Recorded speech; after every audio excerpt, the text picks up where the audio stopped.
say, let's cut our military budget in half. And we can do that. Can we? They're going to assassinate him, dog. And I think we'll be able to do it. Yeah, okay. Good luck. Good luck to Trump. Here was a stat. Unsurprising that the online Dems have landed on there's nothing we could have done because the voters are stupid as their 2024 explanation, as is the same level of condescension they brought to the electorate concerns over inflation, immigration, and Biden's age throughout the last term. Looking forward to 2028 already, where truly only one thing is certain. The massive distance between these voices and the base of their party will again be exposed. They whiffed the 2020 primary and the Biden reelect. Three-peat incoming. Yeah.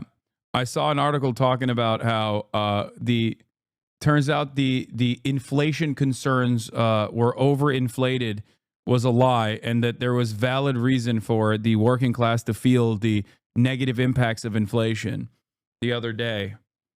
Cool stuff. Yeah, this is the Politico article. Voters were right about the economy. The data was wrong. Here's why unemployment is higher, wages are lower, and growth less robust than government statistics suggest. Not a surprise to anyone who was paying attention, and in my case, writing about it in 2021 and 2022. I think a lot of liberal econ discourse reaction is driven by fundamental snobbery and paternalism about the working class. I don't believe those who went into this past election taking pride in the unemployment numbers understood that the near record low unemployment figures, the figure was a mere 4.2% in November, counted as homeless people doing occasional work as employed. But the implications are powerful. If you filter the statistic to include as unemployed people who can't find anything but part-time work or who make a poverty wage, roughly $25,000, the percentage is actually 23.7%. In other words, nearly one of every four workers is functionally unemployed in America today. Hardly something to celebrate. You know what a real good solution to this is, by the way? You know what a real good solution to this is? Gutting the remaining middle class jobs offered by the federal government.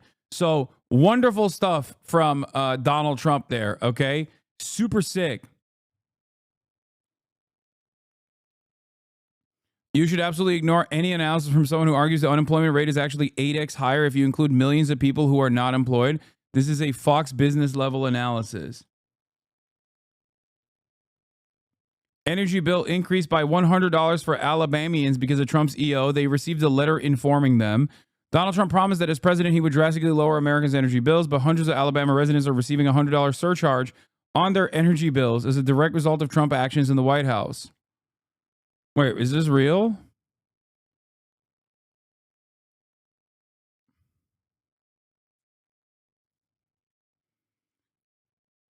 Has notified us the grant you receive is no longer valid due to President Trump's executive order to rescind funding behind the... because the grants were making it... The grants were keeping it affordable.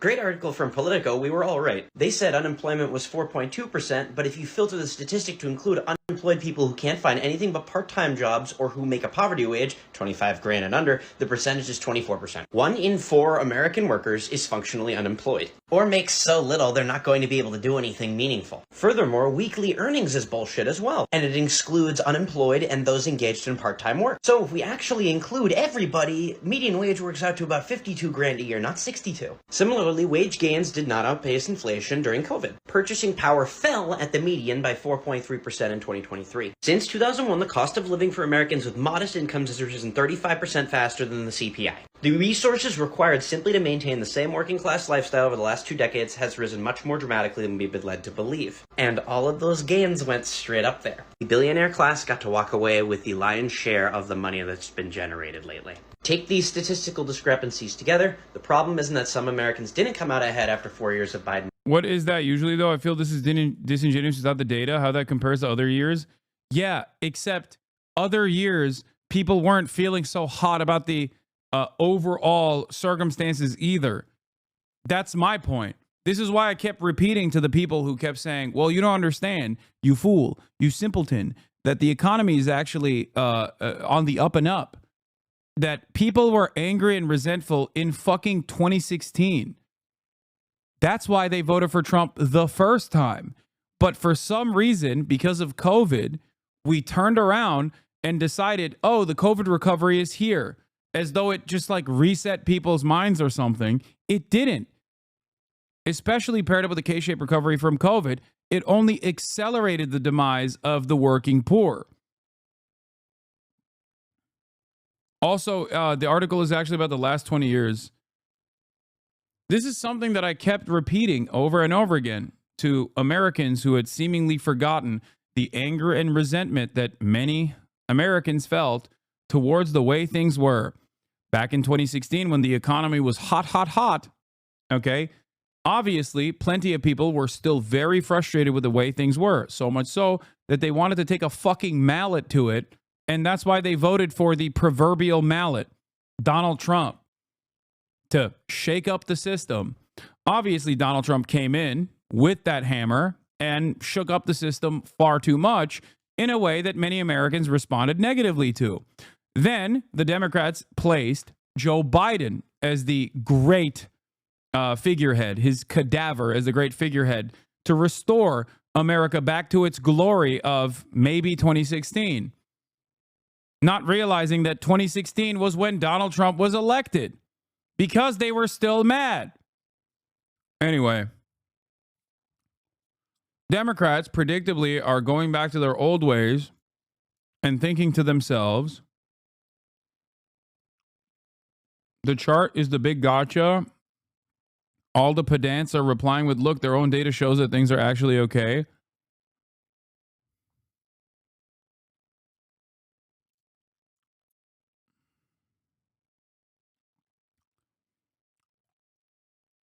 Even using their metric, unemployment was at historic lows the past few years.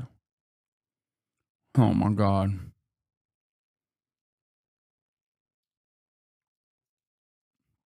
That's an insane thing to state. The DNC is like, maybe we can get rich libs to be mad at all the leftists and blame them for our problems. No.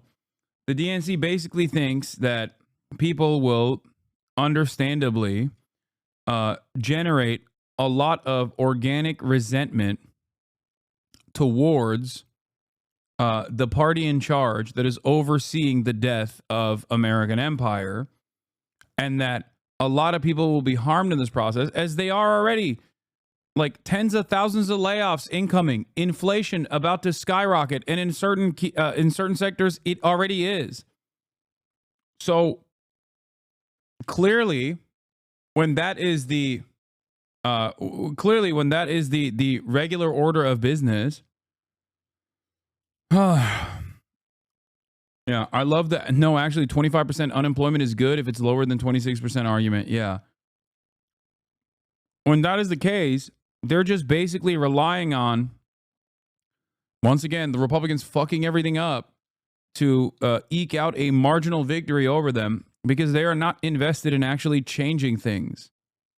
Yes, if you redefine unemployment to include groups with employment and the unemployment rate gets much higher. Nonetheless, even this fake measure neatly tracks traditional unemployment. Yeah, this is what Will Stancil is still going on and still claiming is like the case. It's funny because Will Stancil style individuals will then turn around and make fun of Republicans when they demonstrate their clear idiocy. Okay? Instead of looking at this and going, okay, there is a tremendous level of Americans that are either completely unemployed or technically part of the employed workforce that are making less than poverty wages, or simply have part-time employment that is not a living wage at all. That is a fucking quarter of the entire workforce. This is major trouble. Okay? Instead of looking at that and thinking this is terrifying and we have to fix this instantly, you look at that and go, you fool, you simpleton. It's actually lower than it's ever been. It's great. Not recognizing why there's so much resentment and frustration amongst the working class in this country. You're not cooked until you decide you are. No. The issue here is that this is the wealthiest nation on the fucking planet, and there are tens of millions of laborers that are suffering. Okay, this is not just like numbers on a line. This is not a line that's going up and down. Okay, these are tens of millions of people in a country where there's this much wealth and income disparity, this much wealth and income inequality. Of course, shit is slated to be fucked up. No wonder people are looking for change, any kind of change whatsoever. No wonder people feel resentful. Okay, and vote for a guy who says he's going to shake things up. And when that guy comes in and shakes things up in the opposite direction, in the initial period, people look to that and go, well, at least things are being shook up. At least they're terrifying my enemies. I suspect that this is all this chart and the feelings that I have not being recognized, not having my immediate material needs addressed is a direct consequence of the libtards, the liberal elites. Okay? And this guy's pissing him off. Maybe he's doing a good thing.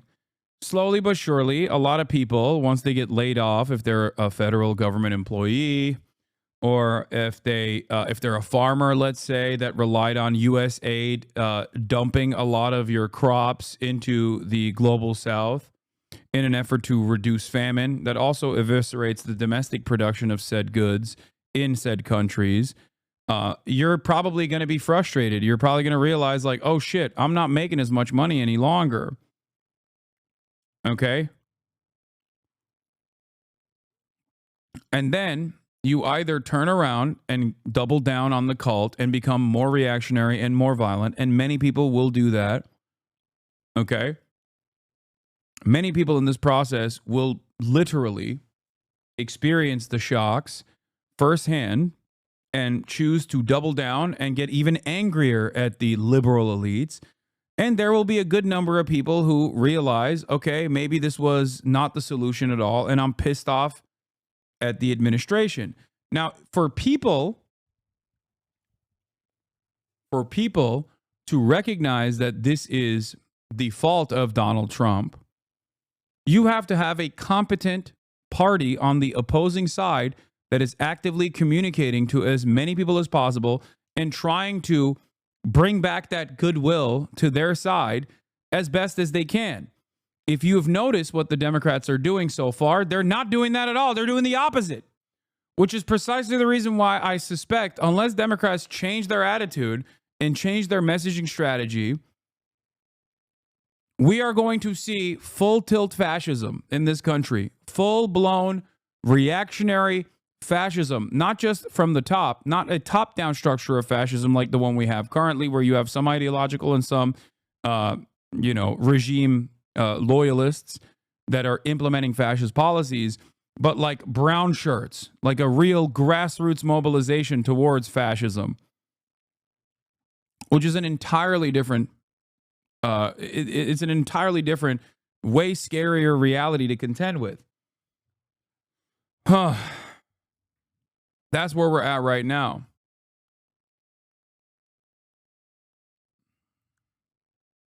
Bidenomics. Some did. It's that for the most part, those living in more modest circumstances have endured at least 20 years of setbacks, and the last 4 years did not turn things around enough for the lower 60% of American income earners. So, for the overwhelming majority of people, nothing has changed in decades. That is exactly what has given rise to fascism. People are sick and tired of status quo neoliberal capitalist policies, and they are reaching for whatever extreme is provided to them. They haven't been provided a left-wing alternative. So, of course, they run over to the people blaming immigrants. Anyway, there's a local media company that does Volksgemeinschaft style cocksucking of Trump and create a town square specifically to fight dissenters. This is in California. This guy is correct. Where is it? A bad idea is still an idea. A bad solution is still a solution. If one party is offering no solution and telling you that the problem doesn't exist, and the other party is actually acknowledging that the problem exists and then offering you a bad solution, you're going to go with the solution party until it's too late and you realize that that solution is quite literally the final solution. And then you are at a crossroads. You will either recognize that that bad solution was wrong and you change trajectory and you look to fight against both of the parties, or you double down. I think if there is no one steering people in the right direction, many people will just simply double down, especially considering how much disinformation runs amok in social media and how little confidence remains in mainstream outlets in general and how little good journalism is coming out of mainstream outlets already. That's where we're at. And it's a very dangerous predicament. You couldn't ask for a clearer picture of the fundamental crossroads in the aftermath of Democrats' loss to Trump. Leader Hakeem Jeffries meeting with 150 plus. Yeah, I mean, I covered this already. Bernie Sanders launched a national tour to fight oligarchy beginning this weekend in Omaha and Iowa City, going to areas that swapped over to Donald Trump and talking to the people, meeting them where they're at. Meanwhile, what has Hakeem Jeffries done? Well, Hakeem Jeffries is... Hold on. Hakeem Jeffries has been spending all of his time sucking up the Silicon Valley oligarchs and telling them, don't worry, we will give you the unlimited amount of power that the Republicans have offered. Please do not change your support over there. Anyway, here's inflation rising. Rates, but at this point probably can't be lowering those borrowing costs for American consumers anytime soon because prices are just still rising too high. So what does that mean for you? It means your credit card interest rates are still where they are. They're high. Auto loans are still higher than you've known over the past few years. And you've got mortgage rates still about 7.1%. Those are probably not going down anytime soon. We know the egg prices story, Sure. that the avian flu, that is jacking up these prices. But other prices are rising as well. And that's after a period of decline in the Federal Reserve. It said, OK, maybe we can cut some interest rates. It thought it was like landing the plane of lowering inflation while not crashing the economy. So why are we going the wrong direction again? Well, now you have a new element, and that is the policies of the new president, and those are tariffs. Tariffs will add to costs for American consumers and for American businesses, and there's a lot of uncertainty right now about how that's going to look. You've got reciprocal tariffs the president says he's going to announce today. You've got 10% tariffs on Chinese goods. That's a 10% tax at the border that is already starting to filter through to companies who import goods in the U.S. and to retailers and consumers, and you've got threats of tariffs as well. So trying to figure out exactly what the cost situation scenario is going to be in the months ahead as you look at the new policies from this administration. The White House has said that they're going to unleash energy, and that's going to lower prices for everyone. But we still do have gas prices, energy prices, fuel oil prices. Those have been ticking up lately. The president has also threatened a 10% tariff on imported Canadian oil. That, of course, could add to the prices that drivers pay, especially in the Midwest, if that happens. Again, the tariff scenario is sort of hanging over everything here.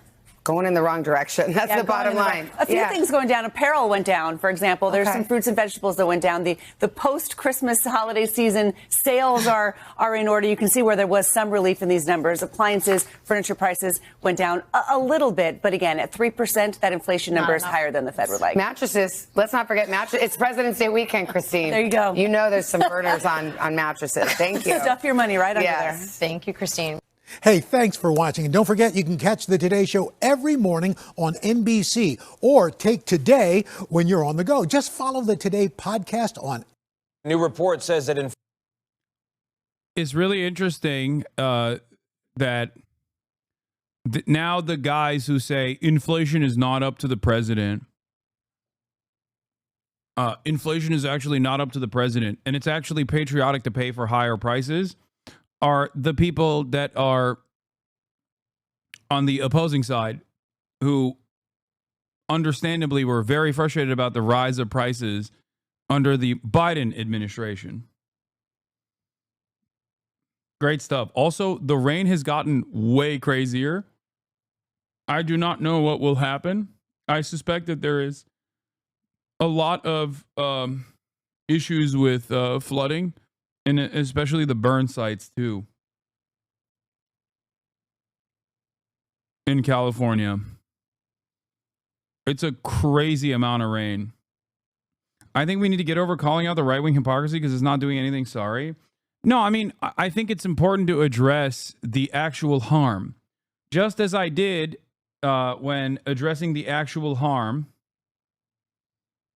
Just as I did and address the actual harm being done when Democrats were in charge, I will always address the actual harm being done. What if he buys a Buduk katana? Maybe then. Why do you think there are no mass protests in the USA? Because people don't know where to get mad at or what to get mad at. They need leadership. They need someone to guide them. Okay? Most people don't understand that the problem and the pain that they experience, most people recognize the pain that they're experiencing. Okay? But they don't recognize where that pain is coming from, who is responsible for it. This is something that the Republicans are very good at channeling. This kind of anger is something that Republicans are very good at channeling. They'll say, oh, it's happening because of trans people, George Soros, undocumented migrants, and the like. There are also protests that are happening, but never to the same degree as like the mass mobilization that you saw with liberals and radical figures alike joining hand in hand in 2016, because most Americans considered Trump to be an aberration. Like they thought it was weird that Donald Trump became president. Now they recognize that he is the true face of American politics. So I think the Democrats played a big role in undermining grassroots mobilization by winning in 2020. That's what I think. I think if you are Gen Z, your first experience with hands-on politics was taking it to the streets for Black Lives Matter protests. And then you followed that up and you went out and you voted. You did everything right. And then the Democrats won. But what did they do with that victory? Who did they put in charge? They actively undermined the popular mobilization that took place. They destroyed it. So if that's the only experience you have with politics, then it's understandable that you're fucking black-pilled. Then, more radical politics still took place in times of genocide, again under the Democratic Party's leadership. The Democrats that were supposed to save us, Americans, from the treacherous nature of fascist politics that Trump represented, turned around and did a genocide. And when people said, hey, why are you doing a genocide? You're supposed to be the good guys. The Democrats arrested you, showing once again, it's business as usual and you need to shut the fuck up. And then they lost. I'm not black-pilled, for the record, for chatters who are saying, are you black-pilled? I'm a leftist.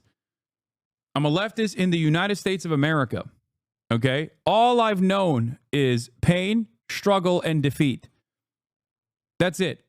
That should not shake your confidence. That should not undermine your interest in doing the right thing regardless. Okay?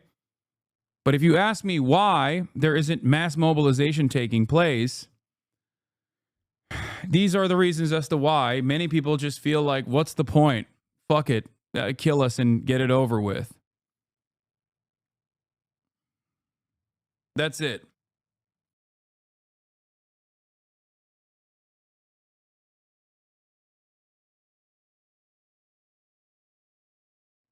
Things might look bleak,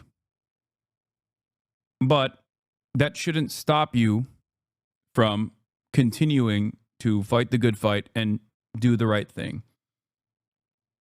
Inflation is up, and it is up nationwide. That includes the price of eggs, which are now at a record high. In fact, a dozen eggs will now set you back an average of $4.95 in American cities, up more than 15% from December.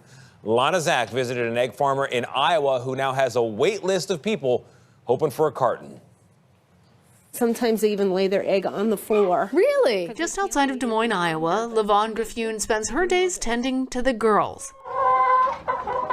The 55 hens that call this coop home. We do everything we can to, keep them warm and happy. Happy chickens lay eggs. On a good summer day, she collects about 40 eggs. But in the winter, she says the number's closer to 17. They just kind of shut down and use a lot of their energy, I think, to keep warm. This seasonal decline comes as bird flu has taken a toll on tens of millions of chickens across the country recently, leaving grocery store shelves empty.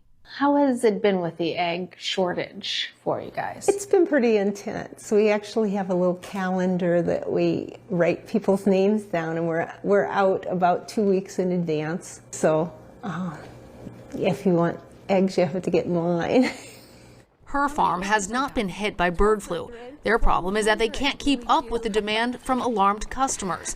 She's now limited everyone to just 2 dozen at a time. This is the egg fridge. There's a Bible verse that Levon put up to remind customers, thou shalt not hoard. And as you can see, there's only a few cartons in here. Each one of them has already been reserved. While prices in some regions have topped $10 a dozen, she has kept her prices the same, $5. Bird flu has not affected me whatsoever. It hasn't cost me a penny, and therefore it shouldn't cost my customers a penny.